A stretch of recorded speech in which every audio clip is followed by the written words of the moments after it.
Halo Sobat Mania, kembali lagi di BRC Official. Ada kabar menarik nih mengenai Tavares ungkap kegagalan PSM musim ini, dan rencana untuk musim depan. Seperti diketahui PSM menyudahi musim tahun 2023 sampai tahun 2024 hanya finish di papan tengah klasemen, peringkat 11 dengan 44 poin. Dan gagal bersaing di papan atas klasemen. Posisi terbaik PSM musim ini hanya di peringkat 5 klasemen. Setelah itu hanya berkutat di papan tengah klasemen. Sementara di AFC Cup tahun 2023 sampai tahun 2024, pasukan Ramang tersingkir di penyisihan grup. PSM Makassar gagal mengulang prestasi tembus final zona ASEAN seperti musim sebelumnya. Banyak faktor mempengaruhi performa klub pemilik 7 titel juara kasta tertinggi sepak bola Indonesia ini. Mulai cedera pemain, perjalanan jauh, jadwal pertandingan padat, menjadi tim musafir hingga faktor non-teknis. Kita akui inilah musim yang sulit bagi kita dari semua aspek. Dari perjalanan, cedera kalian, semua, ungkap pelatih PSM Makassar, Bernardo Tavares dikutip dari YouTube PSM Makassar, Selasa, tanggal 14 Mei tahun 2024. Kegagalan bersaing musim ini jadi ajang evaluasi dari semua elemen PSM.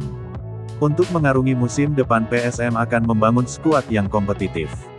Apalagi, klub kebanggaan masyarakat Sulawesi Selatan, Sulsel, akan tampil di dua kompetisi berbeda, Liga 1 dan mewakili Indonesia di turnamen ASEAN Club Championship. Pasukan Ramang ingin meramaikan lagi persaingan kasta tertinggi sepak bola Indonesia dan tak ingin menjadi penggembira di kancah internasional. Agen Bernardo Tavares, Asmi mengatakan, Tavares mencari pemain di semua posisi. Juru taktik asal Portugal itu ingin memperkuat semua lini PSM Makassar. Untuk posisi pemain, yang jelas semua posisi yang penting pemain tersebut bisa membantu PSM Makassar di musim depan, terangnya. Dalam hal kebijakan transfer, PSM Makassar biasanya merekrut pemain muda potensial. Sebab, Bernardo Tavares dikenal bertangan dingin dalam mengembangkan kemampuan pemain. Jika ingin merekrut pemain berpengalaman, biayanya akan lebih tinggi. Kalau pemain baru, nilai juga tidak terlalu besar, pasti dia akan fight bermain karena kesempatan dia untuk dapat nilai lebih di tahun berikutnya, ungkap Asmi. Dalam sebuah kesempatan, Bernardo Tavares mengungkapkan, kriteria pemain yang dibutuhkan. Terpenting baginya punya mentalitas. Kita membutuhkan pemain yang mengerti kebutuhan tim dan tentu saja mentalitas itu sangat penting, katanya. Pelatih berusia 44 tahun ini memiliki gaya permainan yang mengandalkan pressing tinggi. Banyak menunggu di daerah pertahanan sendiri dan membiarkan lawan menguasai bola lalu mengandalkan serangan balik cepat. Terkadang ada pemain yang tidak punya mentalitas kuat, ketika kami melihat jika ada pemain seperti ini, dan pemain yang punya kecepatan kita harus mengambil potensi ini, tambahnya.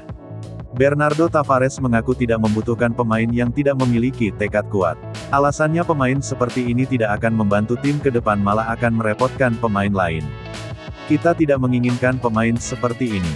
Karena pemain seperti ini hanya membantu kita 1 menit saja dan 89 menit yang lainnya siapa yang akan bertahan, siapa yang akan lari, pungkasnya. Legenda PSM Makassar, Anwar Liko menilai Laskar Pinisi harus persiapkan tim dengan matang hadapi 2 kompetisi mendatang. Mereka masih perlu menambah kekuatan timnya jika ingin berbicara banyak. Namun, pemain didatangkan harus sesuai dengan kebutuhan atau keinginan pelatih, Bernardo Tavares. Sebab, mantan pelatih Helsinki IFK itu yang mengerti skema akan dijalankan. Kedepan arungi 2 kompetisi, ini untuk penambahan pemain tergantung kebutuhan tim dan tergantung dari Bernardo Tavares, tuturnya. Dia menilai, skuad PSM Makassar perpaduan pemain senior dan pemain muda harus tetap dipertahankan. Pemain senior ini punya tugas membimbing para pemain muda. Sebab, para pemain muda ini akan menjadi penerus tim, ucapnya. Nah itu dia sobat untuk update kabar hari ini. Bagaimana pendapat kalian sobat? Tulis pendapat kalian di kolom komentar ya sobat, dan jangan lupa like, komen dan subscribe.